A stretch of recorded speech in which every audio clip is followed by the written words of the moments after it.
I agree, and it is that they are completely detached. They have no idea. Like, look at the recent Doctor Who stuff that they put out. It's just nobody wants this stuff. Talking about a British cultural institution, and Russell T Davies, who's been writing Doctor Who now for 20 years and has been a Doctor Who fan ostensibly his entire gay life, can't figure out what the average person wants to watch in their family-friendly science fiction romp. Just absolutely can't figure it out anymore. But he could figure it out 15 years ago. They have become so insulated, so inculcated within their ideology that, and again, it is like you said, it's a small group of people, both in Hollywood and within the government, that they live in a total fantasy world that is divorced from reality, from the lives of everybody else. And As soon so as they think, some- that's what people want. No, they don't. As soon as the entertainment industry starts filtering for something other than merit, especially if that thing is self-replicating like this ideology, it will start consuming all other priorities, and then what you will have instead of people that are capable is just people who conform to the new standard that's laid out. Probably why LA is such a hellhole, probably why none of these shows are any good. You compare, for example, what can be done today with more money than compare the three Lord of the Rings movies. Great example, and we watched the making of recently. Yeah. 300 million in that day's money. Probably about 600 million now for those three movies, some of the best movies ever made, probably the best trilogy ever made, and the amount of skill and passion involved in that. And you compare that to today, where for that amount of money they can make something that will lose hundreds of millions. That no Do you one want to know likes. the exact stat on that? Return of the King cost significantly less than the Marvels. It depends on inflation, because it's 100 No, million no, for each of those movies. Even with inflation. Accounting for inflation. No, Return of the King costs less than the Marvels. Yeah, I suspect that's true, but I don't know who said this, but I was listening to Nerdrotic Stream the other day, and somebody said it on there that even accounting for inflation, Return of the King cost less than the Marvels, and yet nobody went to go see that piece of shit film because no one wanted to see it. It was made for nobody. Yes, it was made for somebody. It was made for the people who made it. They made it for themselves to blow smoke up their own ass. Yeah, no, I had no doubt that even including inflation, it was less. Just that people often forget that because it's a nice, easy stat, 100 million per movie. You'd have to factor it in. But, I know, I understand that. And, of course, the cost of the Marvels was likely to be much higher than the stated one as well. It might have been closer to $1 billion rather than the 500 or 600 million, I think they said. Yes. Because of all the extra costs that come in these days. Yeah, I'm not sure that applied back in the early 2000s. It might have done, though. I have a theory as to why it's so shit. I think it's because if you were to look at, like, say, the Nazis and the Soviets, their regimes were built on a propaganda that had actually... I think it's because the regimes had an actual enemy to slay, and it's something that the people can galvanize around. And this one, the propaganda that's being pushed is liked by no one, and there's no villain. So there's no organic movement in that sense by the regime. Yes. Yeah, they don't have a boogeyman. The boogeyman is basically us.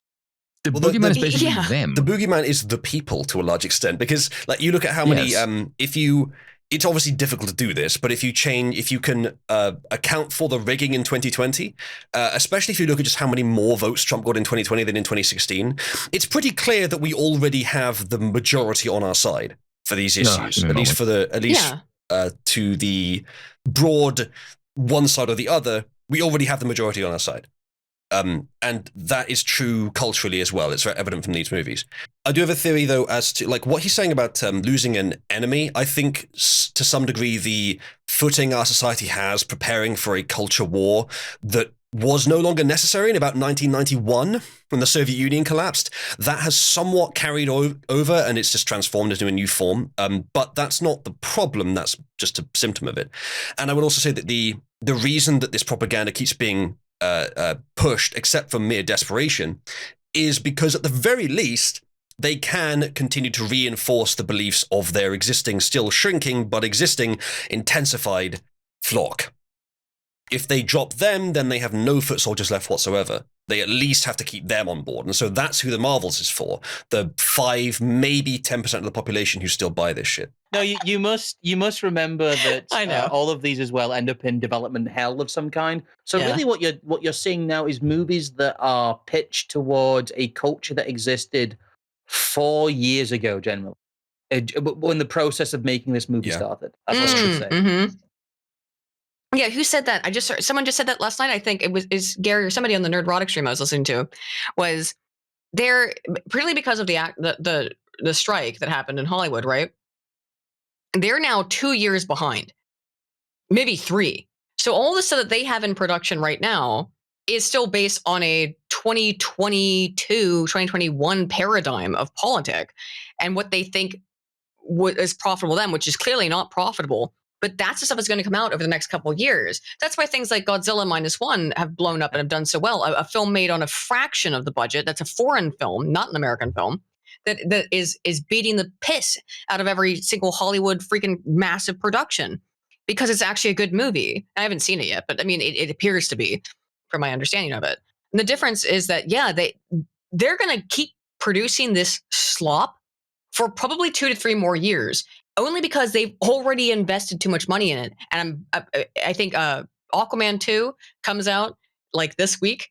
We'll see how that one works out. I wonder how much they've cut out Amber Heard from that. So that would be funny. We had a story last stream, which I think you guys would have liked. I really enjoyed it.